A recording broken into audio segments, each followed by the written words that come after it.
Hello and welcome to Angel Talk. I am here with the one and only Marissa Andrews, who needs no introduction at all. She brightens the world one smile at a time, and she earned the title of, at her first Olympia ever, seventh place. So, welcome to the show, Marissa. Oh my gosh, thank you so much. That was such a sweet introduction. Oh, thank you so much for having me. I'm excited. Yeah, I'm really excited to talk to you, especially because you're like 2 days out. How many? I mean, hours at this Three. point, right? Not to be specific, I'm definitely not counting the time, but it's absolutely 2 days, 23 hours, 59 minutes, and 3 seconds. But like, it's And fine. We're good. yeah, We're doing well. that is a dedication you need, right? Yes, Yeah. yes. Laser focus at all times. Okay, so let's just start from the Arnold because it's so soon. So, what are you doing in your prep that maybe differs from your Olympia prep? So this prep was a lot quicker than the Olympia prep. The Olympia, I was in prep like in my cut for I want to say 5 or 6 months. So it was a very slow, very kind of the process just unfolded week by week. And that's when we saw our changes. We saw them week by week, month by month. And as you know, we got the Arnold invite 8 weeks out. So there is no month to month because if you go month to month, it's show day. So it immediately was following the Olympia. I went home to my big fat Greek family, and my mom was like, "You're so skinny, I could snap you like a cake." So she was like, "Eat this cheesecake, eat this." She made this thing where it was like a baklava, but like wrapped, Oh, like she took brie, but she wrapped it in baklava. So like, how could I say no? So anyway, so she fed me, so I got real fed. And then they're like, "Okay, you have 8 weeks to lose it all." So this prep has been a lot more intense, I would say. It's honestly been harder than the Olympia prep. In a way, it's kind of my motivation has been out the window, and this prep has been solely based on discipline. So the plan itself, the diet, the cardio, the training really hasn't differed too much, but where the changes come in are is how I'm approaching it and how I find my drive to keep going. It's not that I wake up every day and I have this pie in the sky goal of making it into top 10 of Olympia. It's I reached this goal that I thought was going to be pie in the sky, take me years to reach. And now they're like, okay, well, you just won the race, but keep sprinting for another mile. So that's where the discipline and that's where that dedication and drive really has come in this prep. yeah, and I'm really glad you're talking about this because we see athletes like you, and we just think they're always motivated. And motivation is not something that you can always be on. So I like that you brought up the fact that you're relying on your discipline and almost like it's like the quote, don't think, do. Because Yes. when you don't have that motivation, you need something else that can make you do it. So it's just like if it's on autopilot, if it's a habit, and you're someone who has very, very good habits. And I know this firsthand from seeing you, you are in school right now and you're prepping for the hardest competitions in the world. And especially you were talking about how, you won seventh place at the Olympia, you're on a high, and then it's the holidays, you eat everything, and then you're 8 weeks out. What day did they tell you that you were 8 weeks out?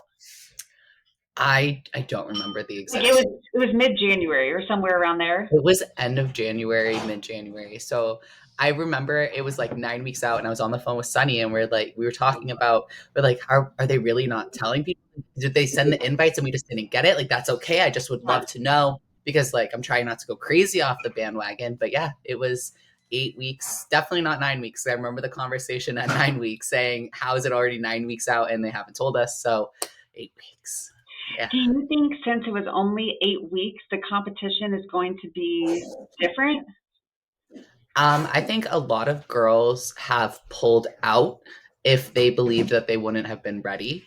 Um, but when I say that I'm going to do something, and this is absolutely not a knock to anybody, there was moments where, don't get me wrong, there was moments where I texted my coach, I'm like, I should pull out, I shouldn't do this, I don't think I can do this.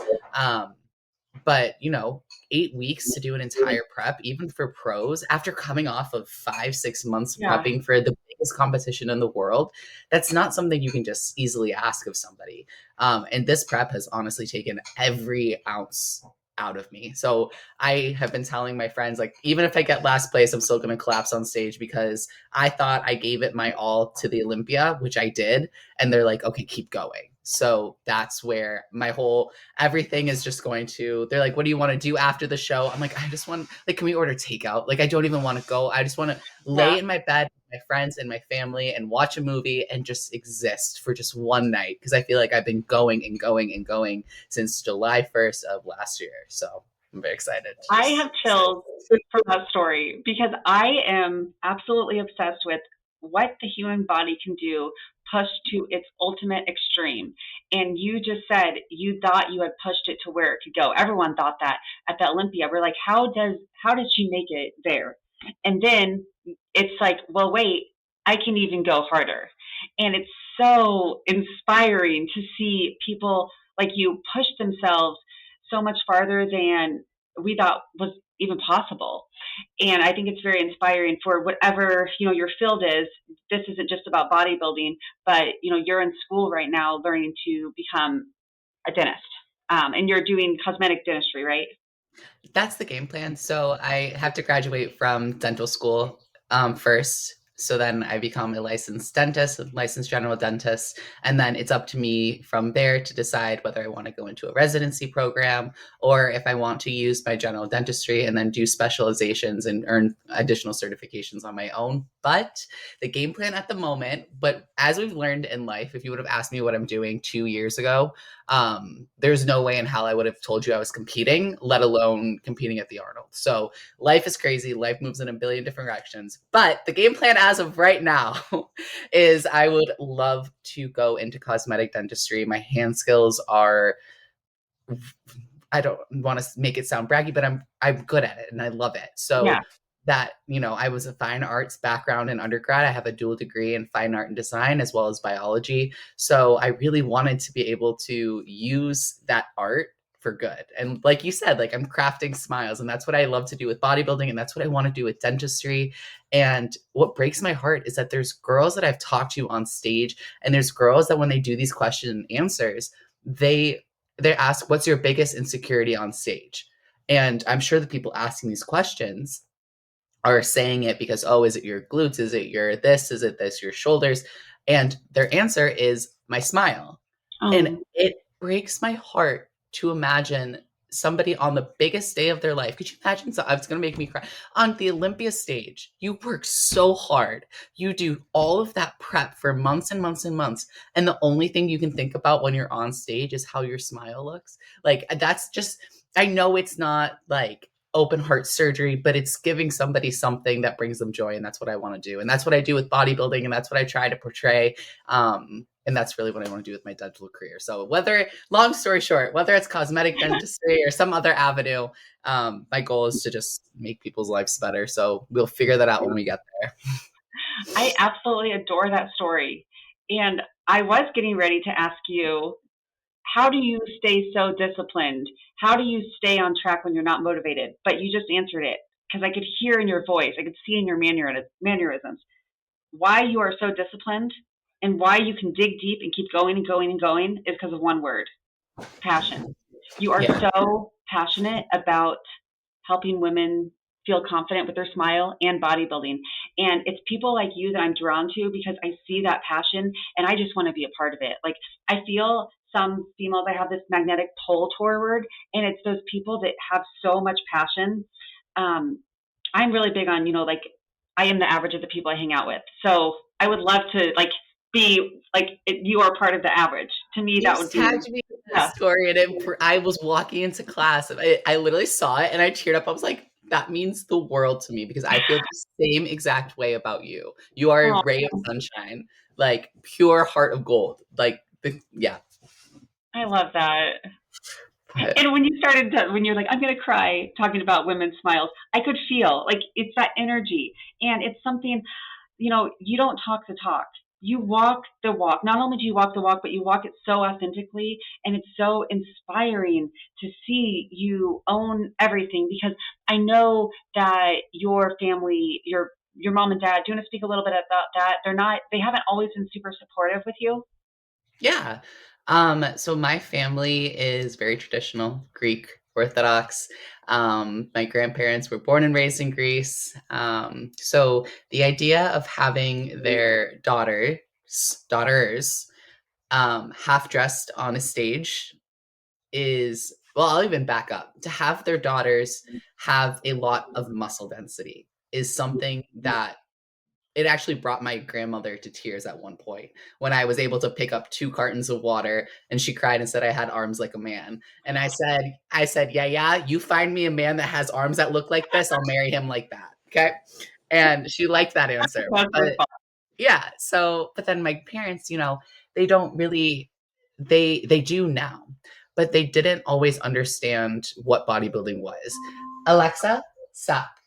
Um they really didn't understand what bodybuilding was. They just saw their daughters in a bikini prancing on a stage. And I think that it took I'm a little bit of a shithead. Can I swear on it? You can do So whatever you my sister she has a heart of, she's also like the sweetest person. She will do anything to make other people feel comfortable. I, on the other hand, with my parents, I decided that this is something that I believe is a good decision. And when I believe something is a good decision, that means that I can stand in front of my priest, I can stand in front of my parents, I can stand in front of the internet, I can stand in front of you, I can stand in front of a stranger, and I can tell you my decision and I can be proud of it. And those are the types of choices that I want to make every single day. So I knew that this was something good, and my parents were just unaware of what it was. It's not that they didn't like it, they didn't like the promiscuity, but they didn't understand how Mhm. powerful it was. And they didn't understand that it saved my life. And so I started sending my dad my check-in pictures. And every week when I'd send my pictures to my coach, I would also send them to my father. And at first he was like, why are you sending me this? Like, you have too much muscle. And then it was like, he started gradually, I would teach him things. I'd be like, do you see this right here? That is called a teardrop. Do you see how you can see it better this week? So now my dad is front row at stages screaming about glute ham tie-ins, saying Oh, that my conditioning is on point. He's the first one to hug me when I jump off stage. My mom still asks if after prejudging if we could put pants on for finals. They saw everything that they needed to see. But she's still there and she's still supportive. And I think that makes it so much bigger because it's not like they were bodybuilders, they were in this sport. It's something that they did not want. They told us not to do it. They said it was forbidden. And now they are front row and they are there because they see how passionate Sunny and I are about this sport and how much better of people it has made me, and her, but we're talking both. yeah. So yeah. Well, not only how much better it's made you, how much better it's made the community. I don't think you realize the impact that you have. And, not to say that you're special and have a special impact. We all have an impact. Whatever we do every day and show up makes an impact on people. And the You way that never know. yeah, the way that you are able to show up, and I keep going back to that word authentic. I think it's so present in you because, you said this was my purpose. I knew I wanted to do bodybuilding, and because my parents were on board, you thought, okay, I'm going to teach them. I'm going to teach them. And that's amazing. So do you have any advice for anyone that is listening that their parents might not be on board right now? It's gonna suck at first. Okay. It's going to suck at first. Um, Whether, I come from a traditional Greek family, so there's been many, many moments in my life where I've had to help educate my parents. But that's what it is. It's educating them. People are scared of what they don't know. And as the world changes and it's changing very, very fast and very rapidly, you can imagine waking up and imagining your whole world has changed. And the things that you know are true, they could not be true the next day. They couldn't be. They don't have to be true for your children. Things get better, and so take it slow. Teach it. Use it as an education, and share your passion with them. The more you share, and the more that you show them what it means to you, whether it is bodybuilding, whether it is wanting to study art. I can't think of any other examples at this moment, but whatever that thing is that they don't see your perspective, help them. Help them. Teach them. They are your family, but they're also your friends and they want the best for you. So if you show them what you're doing is going to make you better in the long run, it is saving your life from depression, anxiety, it is making you stronger so you can stand up to people who have been using you in your life, then Mhm. they're going to want that for you. And maybe they feel a little uncomfy when you turn around and hit the back pose. But guess what? They can cover their eyes for 3 seconds like my mom does, take their hand off, and they're still proud of you. Yeah. And they don't need to fully understand the sport and the passion you have, but they have that love and that passion for you. So if you have that passion, they're going to share it just because they care about you as a person. So it's going to start off rough, and you got to be patient with them, but give them time. And if they love you, they'll understand. And they may not be at the show, that's okay, but that love of sport is still there. That's beautiful. That's a great tip. Thanks. Okay, I'm going to go a different direction, and I want to hear another tip from you that you've already shared with me. So This is about posing. I've told a lot of people about this. I hope it's not proprietary or like trademarked to you. No, tell me. I'm like stealing your wisdom, but I always give you credit. I'm like, okay, so I've posed with Marissa Andrews before, and when she hits her poses, she has a mantra that goes in her head. Can you tell us about that? Yes. Okay, so I think something that keeps me in this sport going very long, well, it's been 2 years, but it keeps me pushing, is that I don't see my competition day as a competition. It's a show. Every single girl on that stage has worked just as hard as you. They have eaten their diet. They've done all this stuff. It's a show. It is your opportunity, first place or last place, to get on stage and present your hard work. So, usually posing coaches teach you to hit your pose, and then in order to keep the rhythm, you're supposed to say, thank you very much, and then you transition. You say, thank you very much, and then you transition. But the way that I like to think about it is, you've done all the hard work. The judges woke up that morning with the toughest decision of their life. They have to pick a winner, okay? So you decided 6 months ago, when you started your prep, that you won this competition. So instead of saying thank you very much, you're making their life easy. You know you're going to win. Hit your pose and say you're motherfucking welcome. And then transition. You're motherfucking welcome, and transition. And keep moving like that. And it gives you that confidence, that embodiment, and it will demand attention on the stage.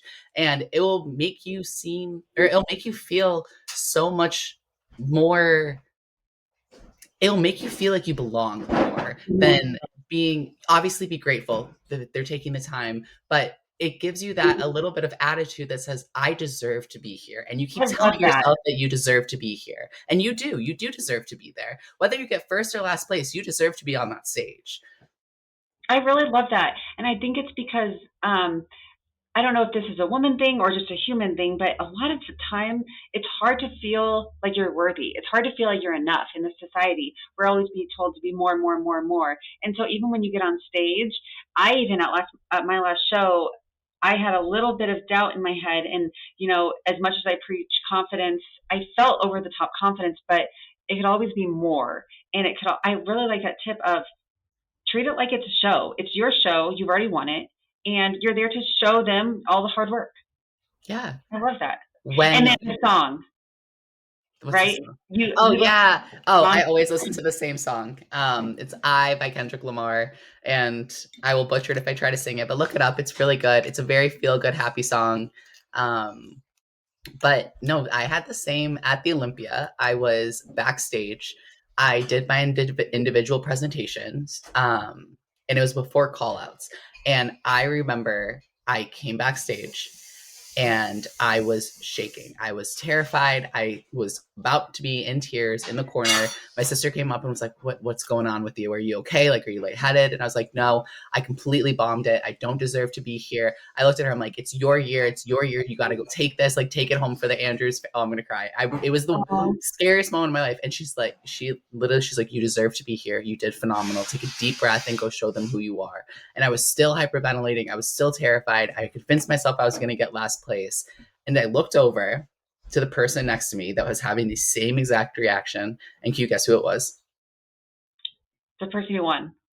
Franciele Matos. Yeah. Franciele Matos was backstage, hyperventilating and shaking moments before she got on stage. And that was what snapped me out of it. That it doesn't matter if you're the best in the world or if you're first time competing, you are going to have that fear and those nervousness and those butterflies, and they're never going to go away.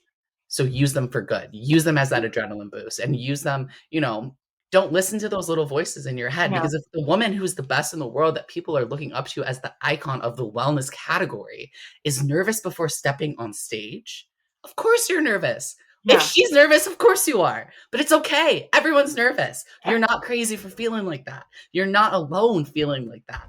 Everyone backstage is feeling that exact same way.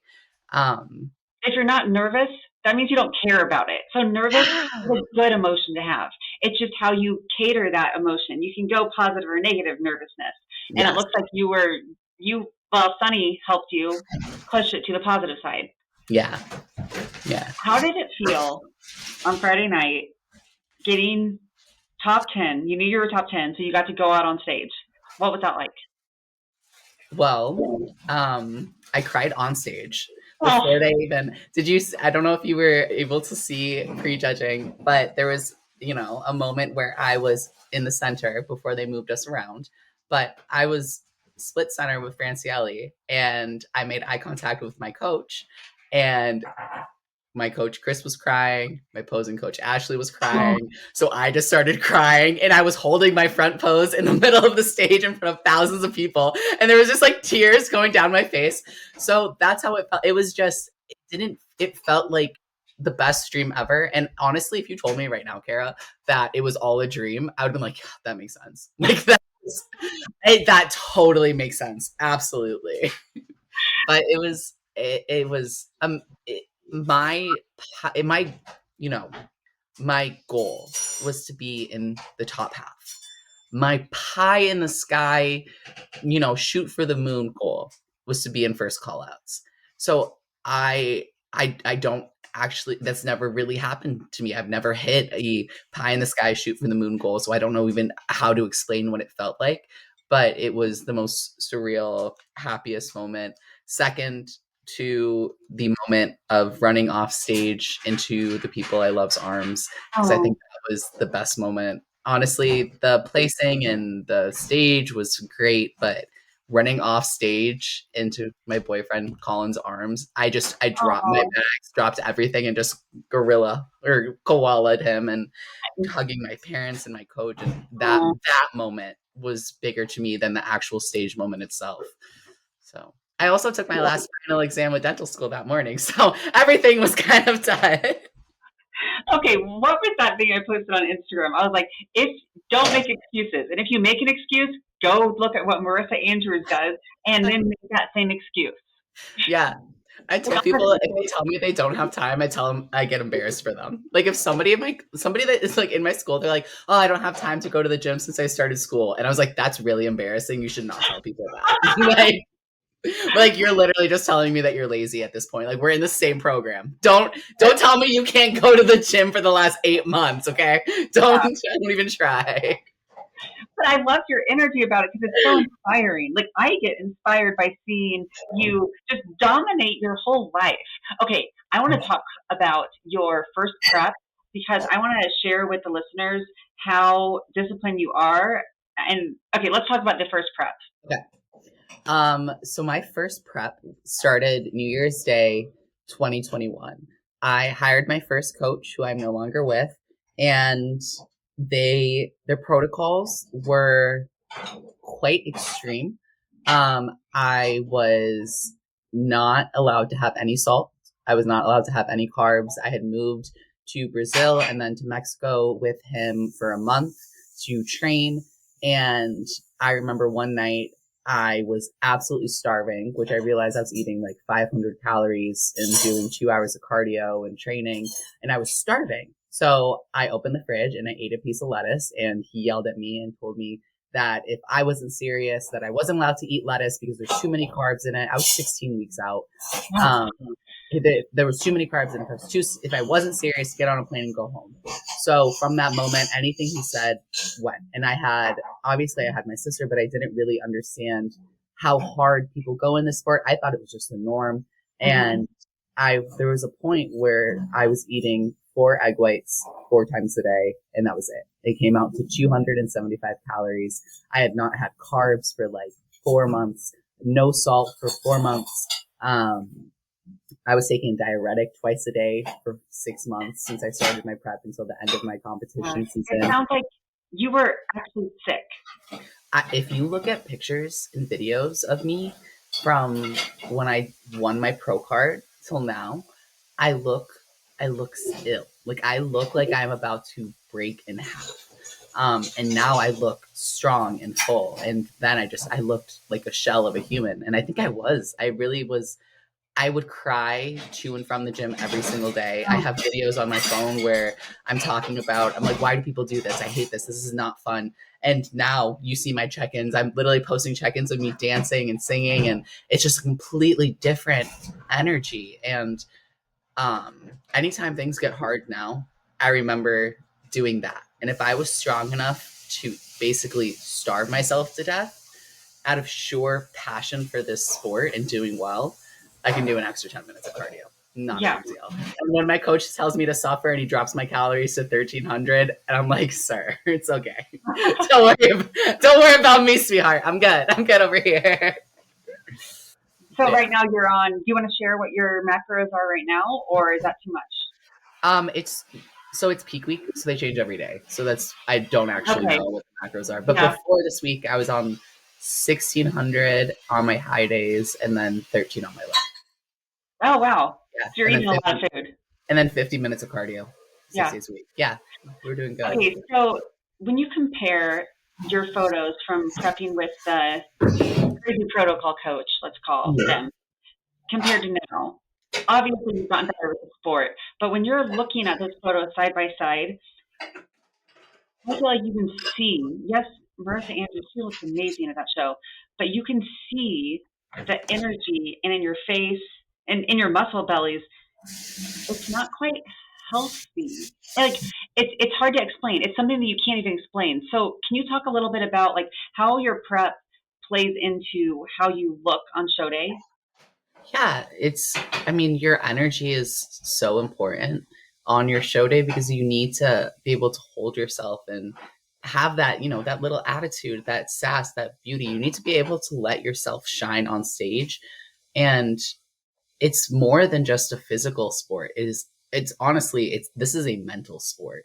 So like you said, like your body can handle almost anything. It's convincing your mind. So if you're not treating your mind in a prep the way that you're treating your body, if you're not treating your mental health the way you're treating your diet, your workouts, your cardio, then it's not going to all come together. You're not going to feel it. You're going to hold water because of your cortisol.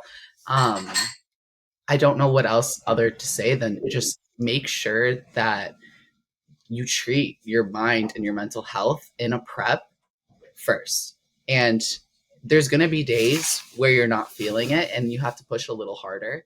And that's where the discipline comes in. But if you're about to pass out, if you're having weak spells of depression, if you're crying, driving to and from the gym, those are red flags. Yes. This is a sport that we choose to be a part of. Why choose to do something that makes you absolutely miserable? There's no harm in being 8 weeks into a prep and crying for the last 4 and saying, you know what, maybe this isn't for me. I love working out. That's great. Keep working out, train. There's so many different avenues to be able to show off your fitness.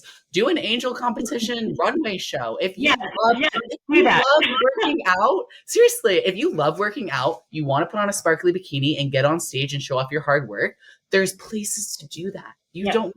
And then what the worst part is, Karah, is that you go through this emotional roller coaster and emotional torment. And then you get to show day, and then heaven forbid you lose after doing all of that. I've seen girls lose their passion for fitness, for working out like that, because they work so hard, they sacrifice so much of themselves, and then they don't win, and they put so much pressure on winning that it crumbles them, and they're not strong enough to keep going mentally, and they eat whatever they like, they don't reverse properly, they don't go back to the gym, and needs to be about longevity and finding that love for yourself and for fitness. The overwhelming theme of this talk today seems to be authenticity, because it's almost like if you don't feel confident and if what you're doing in your prep doesn't feel authentic to you, like it's not serving you, of course prep is going to be hard. You're going to wake up in the middle of the night with hunger pains. You're going to have to force yourself to go to the gym. It's not easy. But if you are not confident with your prep, that shows on stage. Authenticity shows on stage. And I Yeah. think it's very hard to explain this to athletes until you go to a show and you see it. And two girls can have the exact same physique, but one of them smokes the other one. And when you look at photos, you're like, wait, I should have won. Well, it's not about the photos. It's about the energy. It's about that connection. Connecting with the judges is a transference of energy, and they can Oh feel yeah. that energy of your confidence on whether you did the prep that you believe in. So as we close off this podcast, Can I what? tell you one more thing before we Oh, log tell off? me everything. Okay, so it has to do with the Arnold, and it literally happened today. Oh, So, okay. um, did you have a chance to see the initial wellness video, the wellness promo video for Yes, Arnold? yes, You did. The one yes. that did not have me in it. I did. Yes. Yes. So, So um, everyone's confused. out of the yeah, so was I and the six other girls that weren't included. So it was um in that essence of inclusivity, and like we talked about at the very beginning. I wanted to bring it up then, but it's okay. We'll talk about it now. So um I reached out to I messaged the Arnold back and I was like, hey, I think you're missing a couple girls. And they gave me a little generic response. And I was like, you know what? This is an opportunity to make these girls, one girl's doing her pro debut. This is another girl's second pro show. She got invited late. This is a huge opportunity for these women.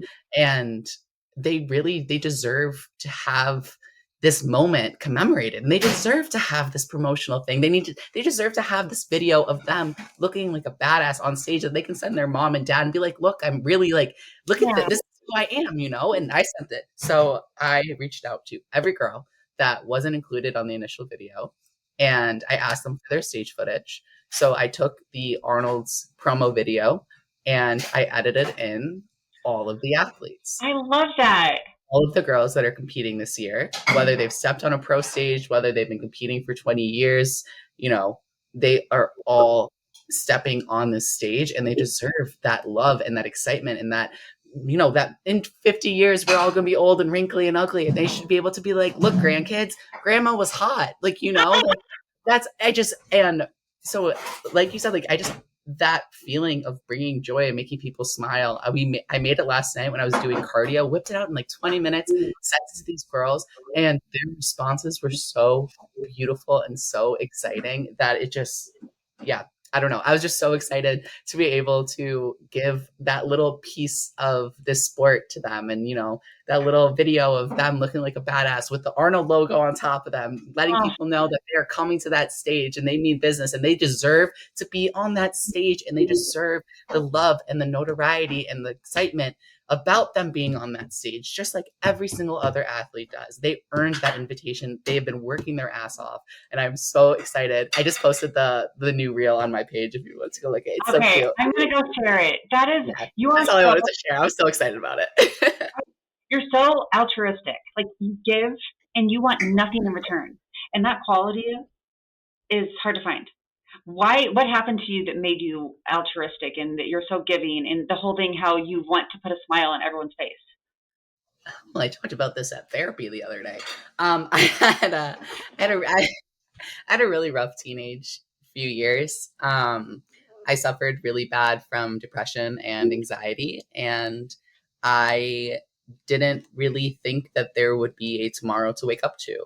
So I lived in complete sadness and darkness for so long that every moment of happiness and brightness I want to hold on to and feel with every fiber of my being. And I know what it feels like to not be good, and that's like in the weakest of terms. But I never want somebody to have to feel the way that I did. And if I have the ability, if it's within my willpower to make somebody even 1% happier, I want that for them. That is so beautiful because this having a rough teenage years, it could have come out with the exact opposite. You could have just held on to all of that resentment, all of that pain, and we see this all too often. So the fact that you were able to get out of that funk and switch it for good, that is incredible. So keep doing that. Keep shining because you're a star. And you're going to make You so too, many women smile. baby. You too, Okay, baby. so You too. Marissa is doing a talk here quickly about the posing portal because I want to share this with everyone. I'm actually not with the posing portal anymore. So that was Okay, something that I had to do for my own mental health. I okay, have school and then bodybuilding and coaching. I did step away from the posing portal, but it's still an incredible resource. Phoebe and B are both amazing at wellness. So if you needed a coach, go to them. My videos are still there. So all of my tutorial videos. okay, Um, awesome. so yeah, it's a great So resource. It's a combination of a million different things all in one. So absolutely. if people want one-on-one help from you, do you have anything available right now, or are you just? I mean, you're in school, so I understand. You do a lot. Yeah, no, I after the Arnold, I'm going to go into an off season, I believe, for a little bit. I've been in prep for basically since I started for 2 years. So I'm going to take some time away from the stage and I'm going to open up my books more for posing, for coaching. I'm going to go on some dates with that big man over there. Like proper dates with wine and dinner, and I can't wait. So my books are going to be open. Just give me 4 days, and then I'm Okay. going to have the opportunity to take Okay. people Well, the on. whole world is rooting for you, and I just cannot wait to see you on stage. And I'll see you like tomorrow. I'll see you very soon. Oh my god, I'm so excited. Okay. Well, that's it for Marissa Andrew. Thank you so much for sharing all of your wisdom. I took so many notes. This is going to be amazing to share. Thank you. Thank you so much for having me.